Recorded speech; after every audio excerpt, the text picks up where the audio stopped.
अच्छा सही कह रहे हो तुम। वीडियो की भी टाइम लिमिट हो गई क्या? सबकी टाइम लिमिट हो गई। चलो पढ़ते हैं, इसको सीखते हैं। क्लास 2 अलार्म क्लॉक है, एक कितने बजे और दूसरा कितने बजे रिंग करती है बताओ? 1 मिनट में लिख दूं। मोस्ट एक्सपेक्टेड क्वेश्चन है, मोस्ट एक्सपेक्टेड क्वेश्चन के आने की उम्मीद पक्का है। सो क्वेश्चन नंबर 1 में है फर्स्ट अलार्म क्लॉक कितने बजे रिंग होती है? 50, हर 50 सेकेंड्स में रिंग हो रही है। ओके, सेकेंड अलार्म क्लॉक बहुत बढ़िया, 48 सेकेंड में रिंग हो रही है। दोनों जब हमारे क्लॉक में टाइम कितना था? 12 नून, तब ये दोनों एक साथ रिंग हुए, यानी ये दोनों एक ही टाइम पर एक जगह आ गए थे और ये दोनों ने एक साथ रिंग किया। नाउ अगली बीप, अगली बार ये कितने टाइम के बाद एक साथ रिंग करेंगे?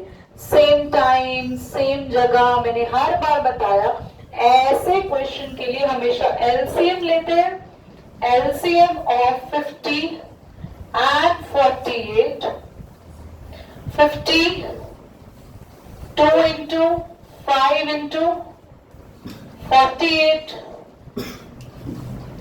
4 into 3 है ना बच्चों? या हम इसको 2 into 2 into 2 भी लिख सकते हैं। नाउ एलसीएम के लिए हम हाईएस्ट पावर देखते हैं या लोएस्ट पावर? Highest power.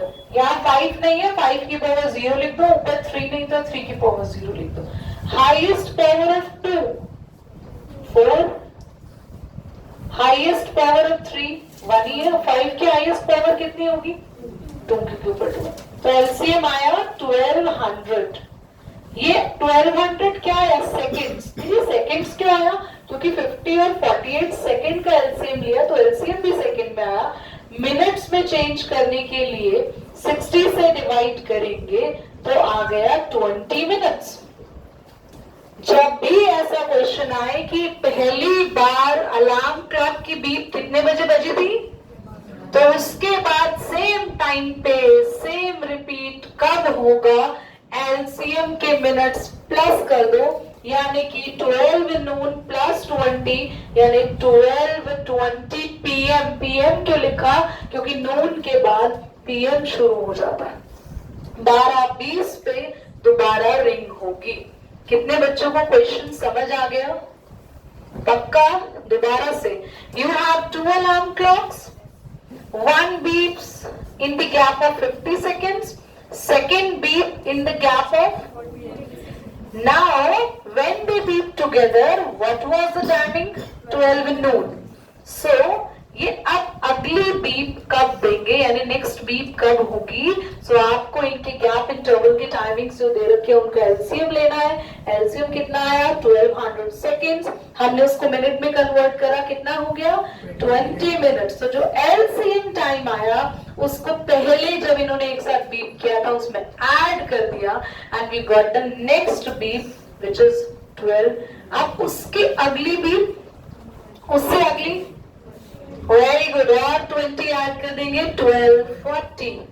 उससे अगली 1 o'clock। समझ में आ रहा है? वेरी गुड, नोट करेंगे बेटा। Very good. एकम, टेल मी एकम आंसर।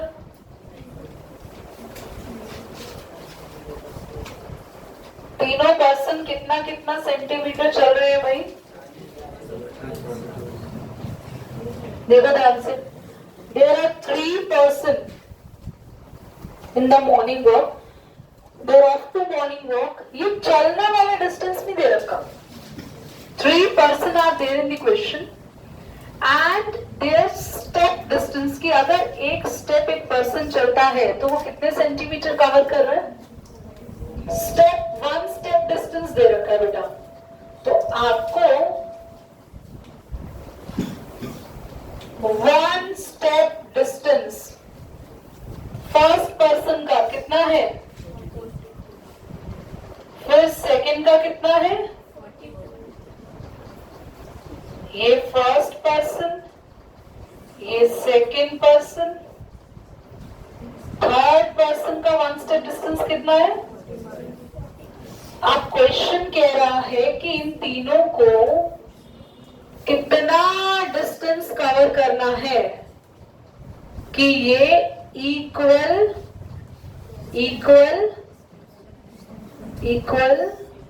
डिस्टेंस कंप्लीट कर सके।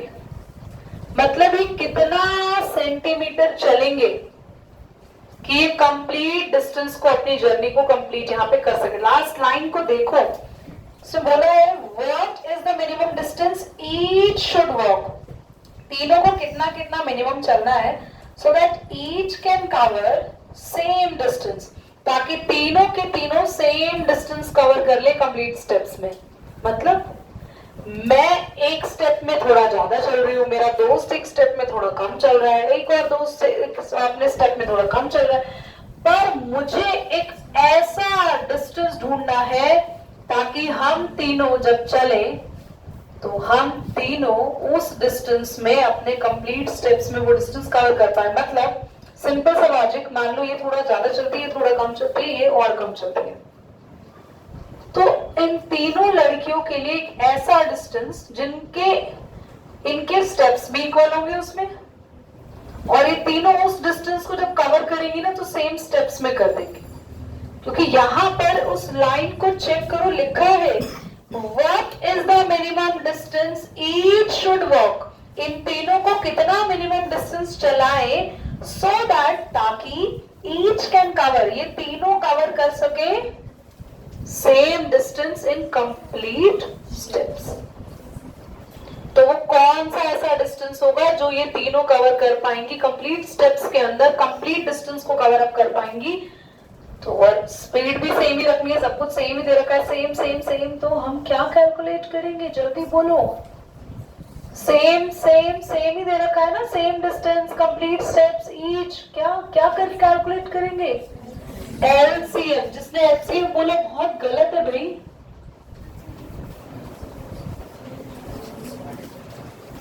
भाई 40 को 42, 45,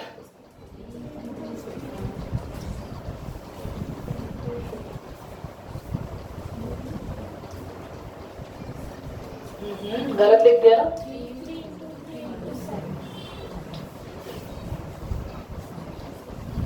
9 5 से 45 ना।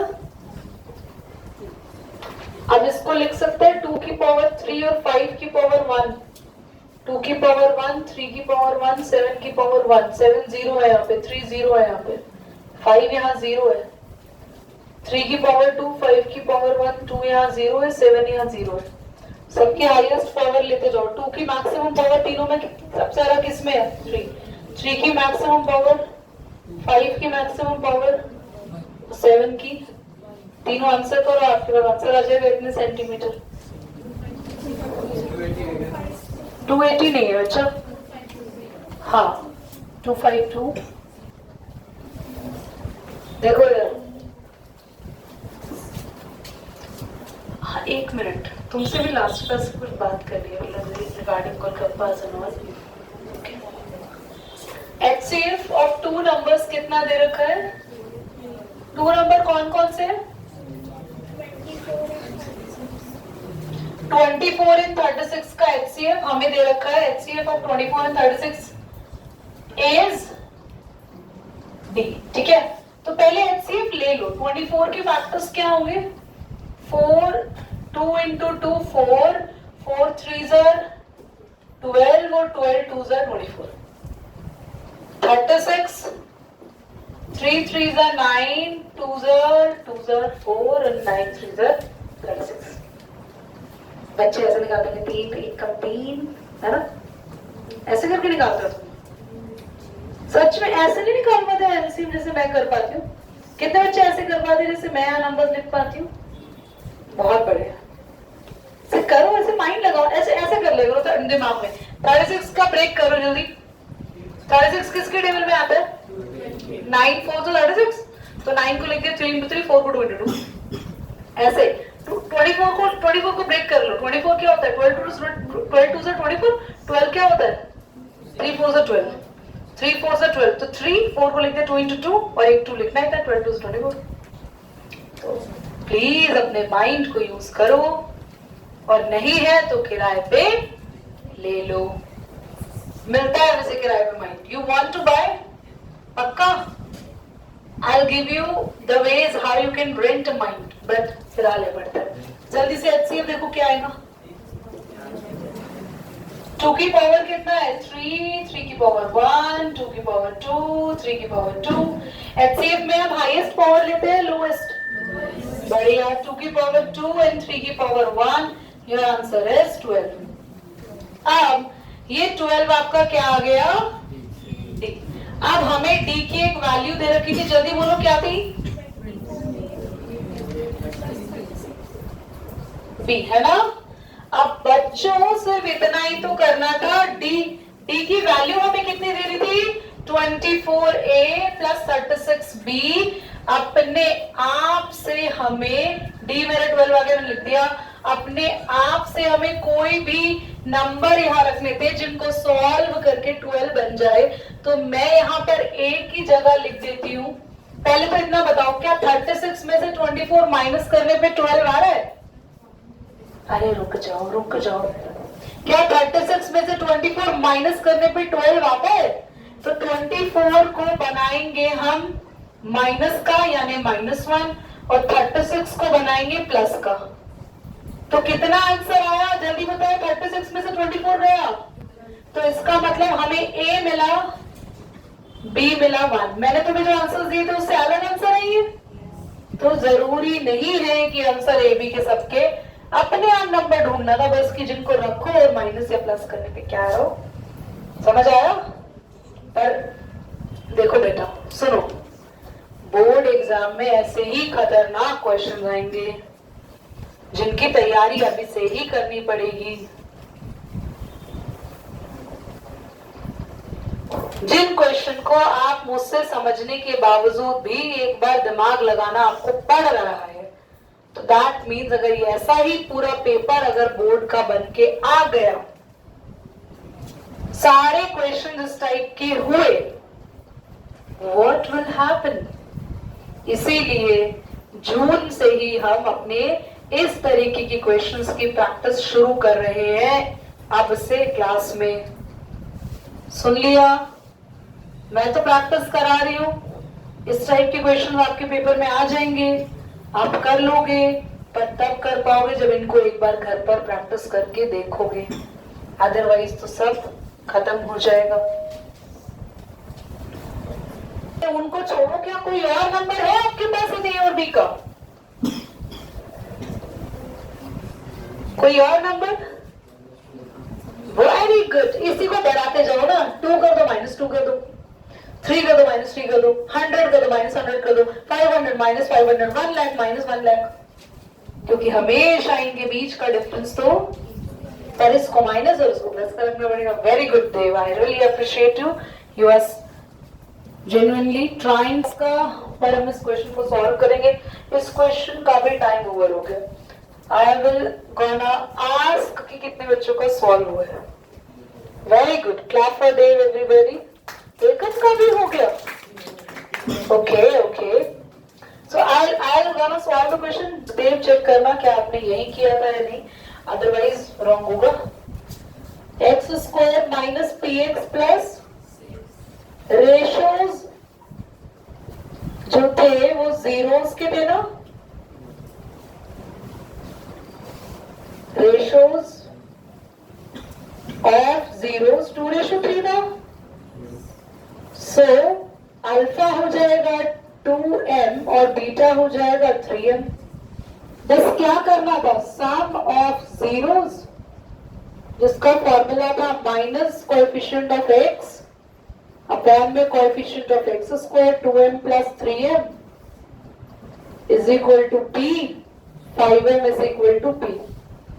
अब सम ऑफ जीरो के अलावा एक और चीज करते हैं, क्या होती है वो? Product of product of zero का फॉर्मूला दीपांशु क्या होगा बताएं?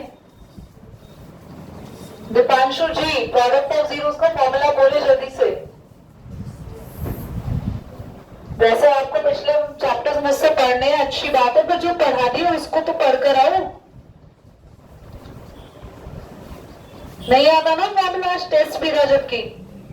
क्या होता है प्रोडक्ट ऑफ जीरोस का फॉर्मूला मानव? अंश minus C upon A, very good. Constant term upon में कोएफिशिएंट ऑफ एक्स स्क्वायर, यानी product of zero 2m into 3m minus, sorry constant term क्या है हमारे क्वेश्चन में? देखो 6m, 6 से 6 कैंसिल। इतना आसान क्वेश्चन है, आ गया 1m को यहां पुट करना तो m स्क्वायर, तो प्लस माइनस 1 आएगा, क्योंकि 6 से 6 कैंसिल 1 आया, और m अगर हम अंडर रूट 1 करेंगे तो कितना आएगा? Plus minus 1। ये याद रखना, कभी भी यहाँ पे स्क्वायर आए और ये नंबर किसका स्क्वायर होगा? अपने प्लस का भी और अपने, तो बस ये यहाँ पुट करना था। इफ m 1 है तो p 5 आ गया, और अगर m क्या है जल्दी बोलो? -1, तो p -5। देव आंसर ठीक था बेटा? बहुत बढ़िया देव, वेरी गुड, रियली अप्रिशिएटेड।